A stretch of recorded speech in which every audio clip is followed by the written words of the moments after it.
Am I gonna be able to get in there and walk my dog every morning? Absolutely. Okay, For just a need while. to know.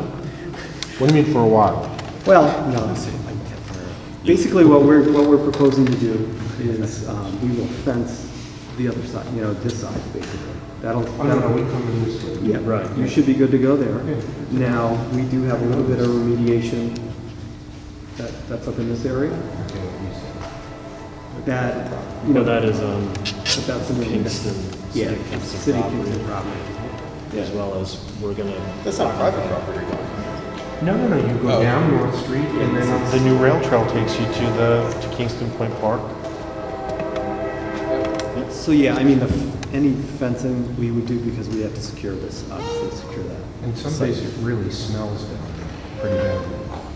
Is that remediation going to remediate the odors that you get on a hot day? Not knowing where those odors That's out of the septic. Well, Are it you could sure? be could be the railroad ties, because they smell pretty bad, the creosote soaked. So to the extent that whatever we do would be an improvement, whether or not it completely alleviates the odors down there, I can't speak to that. I know I'll be spending a lot of time there personally. So, I mean, that'll be the goal, you know, when we're through here. Certainly this site, we're gonna be demoing the building. That'll be gone. The site will basically be returned to what you see today, minus those trees.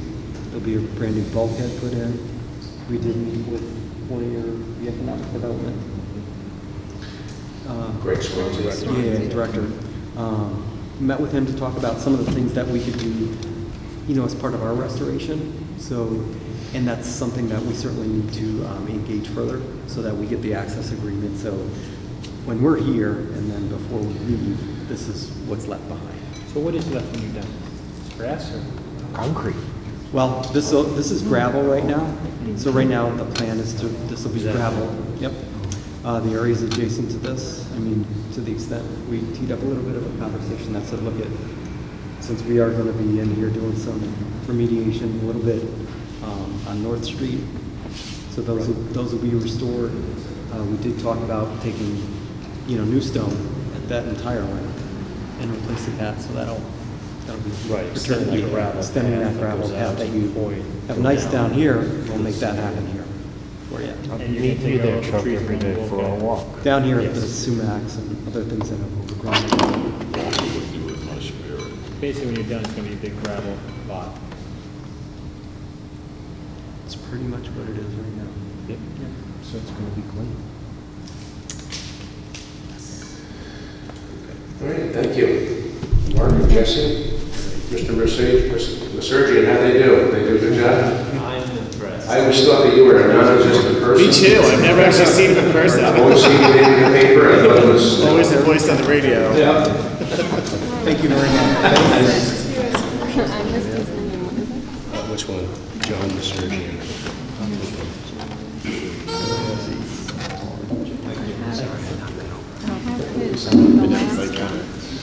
Oh, I got him. The non-existent Yes, man. I have these two. I need to Let's get see that. you walk to work. All right, Bob, here we are. All right, Okay, I make a motion to take a half-hour break. I make a motion.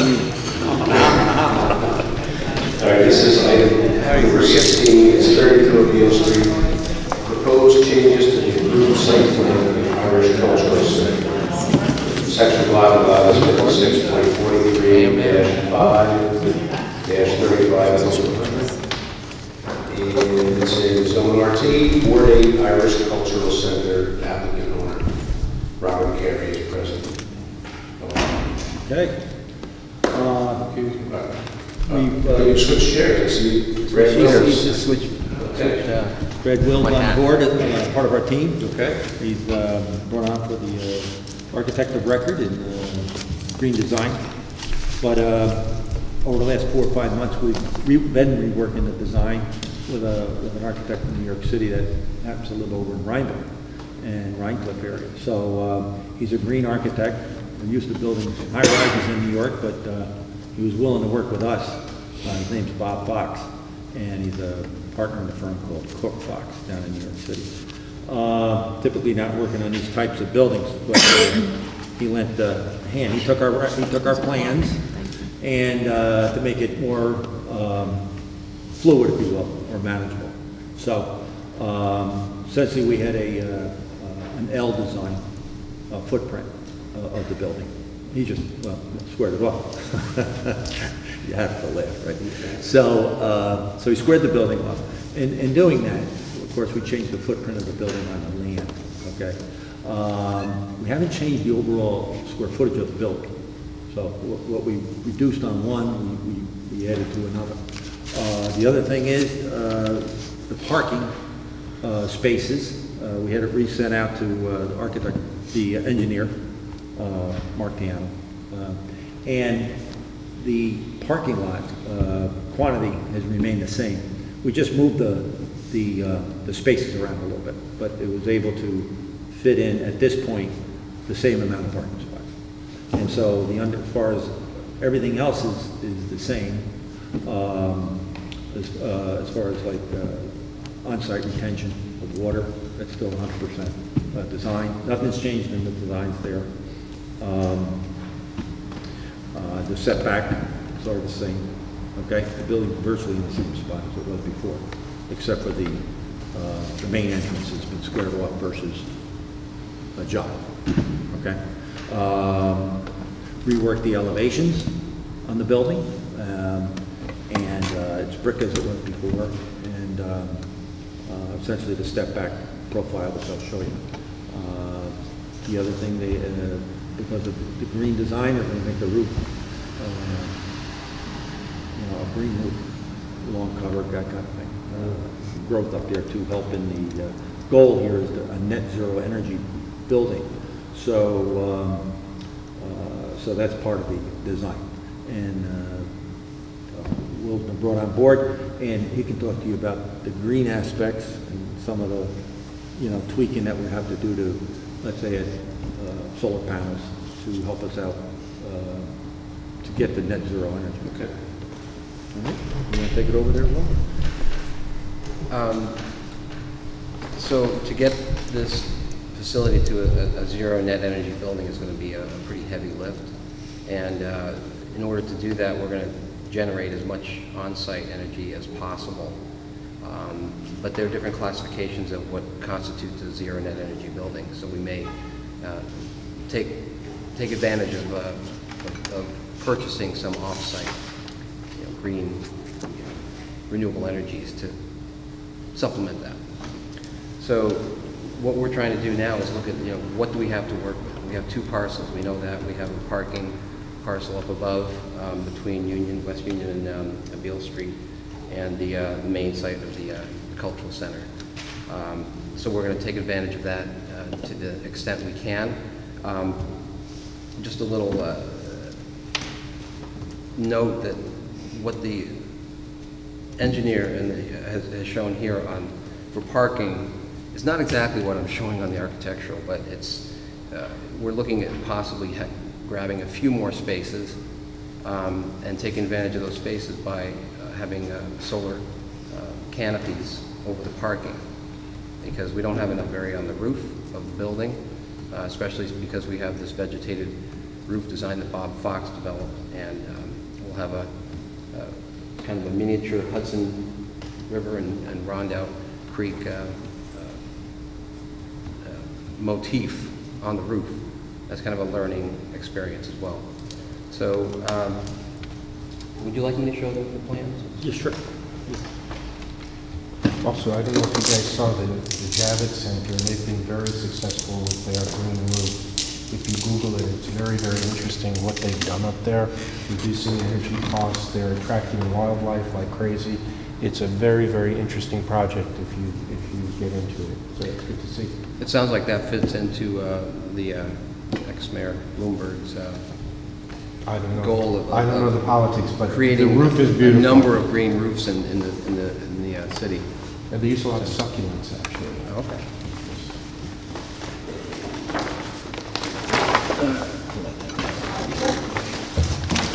So this is just a few sheets. The first one shows the overall, and the goal was to just make it a little little bit easier to read possibly than what we have here, but also to show this, the canopy concept on how these parking stalls will have roof canopies, and this is also hard to see. I think it's a little bit on the other sheet.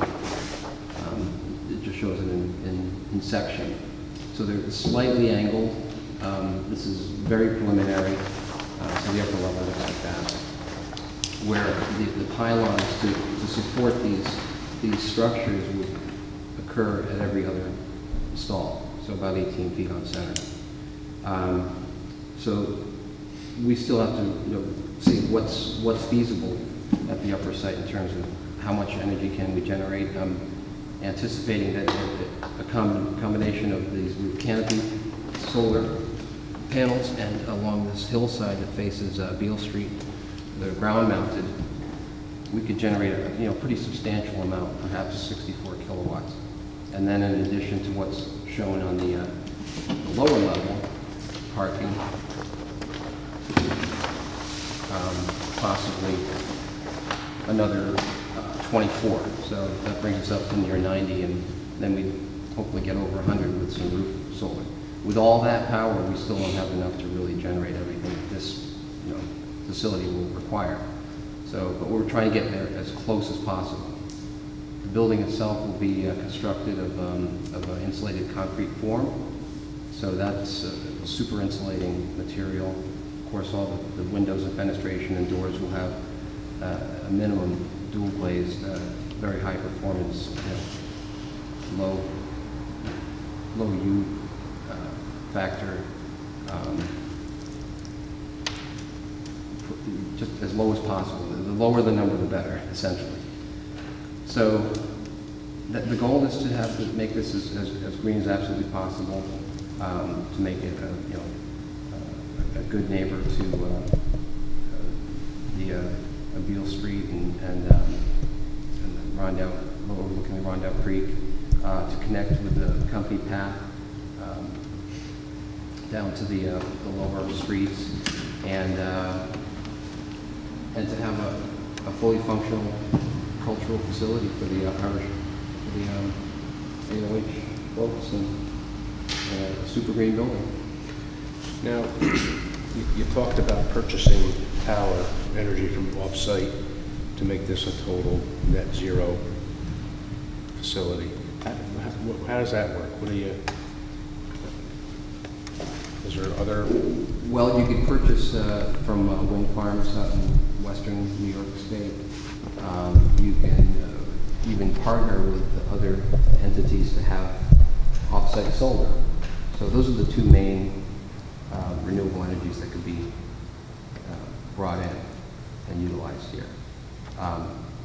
The goal would be, and as you can imagine, throughout the year you have different solar patterns and amount of solar energy that can be generated. So that sometimes, some periods of the year, the net energy, the net metering will tie back to Hudson and throw the meter running in reverse. So the goal is to get the utility bills down to as close to zero as possible. So that's it, and it will have to be a combination of on-site generation and off-site purchasing. I don't see how it's possible to get every kilowatt required for this facility on-site, but we're going to do our best to get there. How does all of this fit into, that's a historic district, right? So nothing about solar panels and arches over cars looks historical.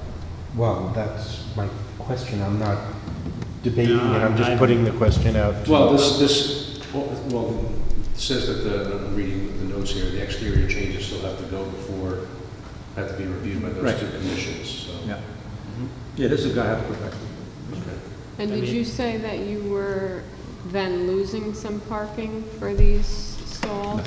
Well, I'm showing a slight net gain in parking from what was previously developed. So you're I think going I to have a couple extra panels. So if this is the building side, you're going to have panels over the cars in the center, you're going to have panels over the ones on the side, and then across the street, you're going to have panels on both sides. That's the proposal, yeah. I think This it's is a a- very dense area for that, and I'm just saying I'm not, No, it'll be interesting to see what those commissions say. I know that you're probably, you know. This is our proposal. No, I understand. So for the ones across the street then, would you have to tie in, you would have to come across Or on Beale the street. Street to come over? Yeah, Okay. tie it into the meter. We want to tie into 1 meter. Okay. and then where this stone walls or whatever that is, that's gonna be all panels too on a Beale Street? No, this is the, No no, panels. only in the upper part. It's just a natural pitch on the land there. It was just something that we discussed as a potential spot to get into. And that's garden. all panels? Yep. Yeah. What are these, trees? Trees, yeah. There'd be like small trees, fruit trees, flowering trees. There'd be this would all be grass and landscaped here. We do have to get down, this is quite a drop here, so this is a stair, I think it's about 11 foot. Yeah. So, It's pretty high. yeah, pretty high. Can you, I mean, it looks like, I'm trying to gather what it would look like just by the blueprints here. But is there a rendering that would show what this looks like? We're working on it. Okay. Yeah, we just started on this. Yeah, this is just under the discussion section for now. Bob wanted you all to see, changes to the. Change of the footprint. Yeah, well, there's, Footprint get and, everybody on board here. This is the direction we're heading. Okay. Our goal is to net zero energy, so ultimately you would like to have it on site. Okay, so it's a big trade-off, whether you're going to put them on the roof, which you use it for green, okay, and we have a learning feature up here, okay, so for students. So the roof space has now become valuable space. So we're kind of running out of space up on the roof for these PVs here. So now it's all going to make sense. The more we have to buy off-site, of course, we're kind of self-defeating ourselves a little bit. We might be net zero energy, but we might be a lot poorer, But long-term savings would be. Long-term savings, I mean, it's all got to be worked, the math's got to be worked out to make sense. But it's aggressive. Still, they have to do the energy design, okay? Make sure we screw down what the number is. How much do you need? And then we can really commit to designing or working on that now. So. Yeah, and once the building is really designed and we've assigned values to all of the envelope and components, then we can do some real energy modeling and determine exactly what the loads are going to be. We have a 195, 200 foot seat theater in here. People generate a lot of heat. So there's a whole formula and calculation has to go into the heating and cooling loads of the building, in addition to what the electrical demand is going to be. So we're not there yet, but we're going to get there as quickly as we can. Being honest, I'm all for net zero energy, but I just don't know what that's going to look like down there, and I'm just not favoring it. And I'd be very interested to see how you're going to make out with the historical committees first, before you spend a tremendous amount of time on these plans and money, to be honest. Because I just don't think in such a dense residential neighborhood, having these panels all over the place in a historical district, I just don't see it. Well, It's one thing when it's hidden on a roof, but Well, having them all over well, I was cars and gonna everything, say, it's I just mean, in I'm not- parking lots, I'm not seeing against it. a green roof or anything, but I would rather see the solar panels on the roof. Well, here's than if I all can over the just parking respond to that. These panels, these are very low sloping roofs over the, and it's like you're taking a carport and putting. We know, because we just did it at Repco, but they're facing railroad tracks in an industrial area. Here you're proposing. And there's it- more space. And it's open space. I mean, here you're proposing it in a densely populated neighborhood with every historical time. architecture around it. And I just think Most that's times. what I'm struggling with. It's very inconsistent with the development and the renovation and restoration and repurposing that's going on down there, even in the last 3 years. And I'm all for net zero, and I love the roof idea, but I have to agree with Rob. Well, a couple of things to consider, and I hear exactly what you're saying. From Beale Street, this is quite elevated, and the most you would, and it's also set back in the very first of these few canopies here, and you'd have to strain a little bit from across the street to even see the structures from Beale. And I understand there's also West Union Street, which is the narrower, throat of the entrance and what's proposed up there. So I agree, it needs to be modeled. I think we're also at a point where we're looking at accepting renewable energies, even if they aren't fully consistent with historic neighborhoods, and because it's our future. But it could be done on the roof, is what Rob is saying. Well, but it really couldn't here without going off-site for an awful lot of the energy requirements. Because your roof's not big enough. You don't have the square footage. And even stormwater management would have to be altered on something like this too, right? With runoff from... It's all being on site. captured there. All on site. I mean, you mean to capture it and to get it? Yeah, I don't know if you had to tweak that at all, with... I mean, the leaders coming up here or something, the rain that would shed off the panels, you mean? Yeah. I mean, this is all stuff you probably got thrown around your heads anyway. Yeah. Yeah, there's a lot to consider, for sure. But like they said, I'd be interested to see what that looks like when you get to that part, what it actually looks like. Until you get to historical. I'm looking forward to... He served on that, he knows. We're usually the easy ones, we're the historical on this one. I'm looking forward to presenting this to the Heritage. It reminds me of the, when the satellite dish came in, right? Yeah. No, let's be, everybody says, no. And all of a sudden, people don't even see a satellite dish. I mean, they've gotten smaller, of course, today, We still get a but lot. people got used to it over time.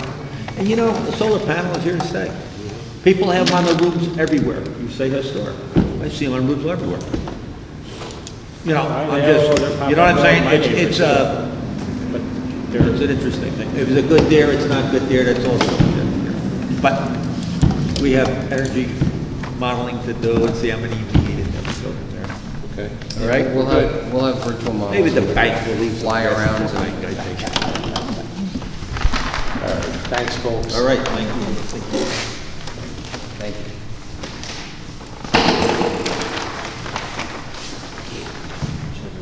Any other questions about that? You like that one? Do you want this? Yeah, that's just it. The last thing is recommendation.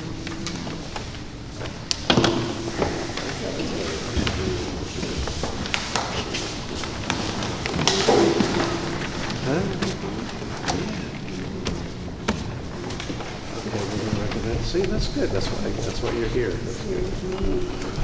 So the next steps on this is, Yeah, I think Rob's probably not far off. Maybe you want to go and present to Landmarks to get an idea. And then, you guys would like to see some visuals of what that looks like. You have some drawings of the building Right. facade we have changes too. You're gonna, rendering okay, of that, so so. we'll bring that with us. All right. Bring it to them. Mhm. And then anything that you come up with, you can email to us and we can, distribute it, around. get some comments back that way. Okay. So, That sounds good. We're all set. Thank you. Thank you. And you get 0 or you got inundated? yeah. Sue probably gets inundated.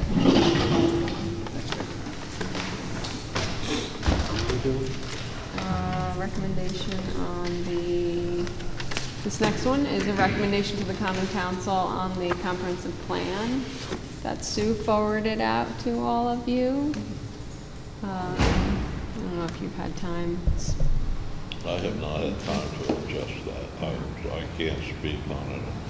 Can you tell us something about it? What kind of recommendation This comprehensive. Just to plan. move it forward to the Common Council. It would it's just gone be, through the committee. steering committee has come up with a draft that they're very comfortable with. It has gone to the Common Council, but they need a recommendation from the planning board to be able to move it forward, have public hearings, and then, you know, eventually adopt. Public hearings November 19th. So it would just be a recommendation to allow the Common Council to move forward with that. I can't speak on it, I didn't see it, so I have to, if forced to vote, I have to vote no. And I have no idea what I'm voting on. So if somebody can run the high points by me. There are, I mean, it's Wow, like hundreds. yeah. It's hundreds of pages. I mean, there's a lot of goals of, I mean, you know. it's 3 years worth of work. I sat on subcommittees. There's been change after change after change. Have any of you seen it enough to, I mean, I can vote on it because I've been a part of all of the constant emails for the past 3 years. Can I And recite all 300 pages? can I recite all 300 pages? No. It's No. really. Well, this just forwards it to the Common Council so that they can officially start looking. at it, Right. This is more of a procedural technique than it is in a, I mean, the steering committee is made up of about 35 residents and advisory members, common council members. business. It's been looked at Architects, repeatedly engineers. So you and changed just want to keep it repeatedly. moving, right? Isn't that the, so Yeah. we So should this is really just vote a on that. recommendation and send it forward. It's not a Right. recommendation that we approve or like it. No, it's just to push it on. So I'll make a motion that we recommend moving the proposed comprehensive plan of Kingston 2025 to the Common Council. Second. Second by Jonathan Corn. All in favor? Aye. Opposed? Carried. Okay. And you can make comments to the public. As long as it's just to move it forward and not a recommendation and approve, then we don't really care. Pretty well. You adjourning, Tyler? Yes, we are adjourned. Thank you.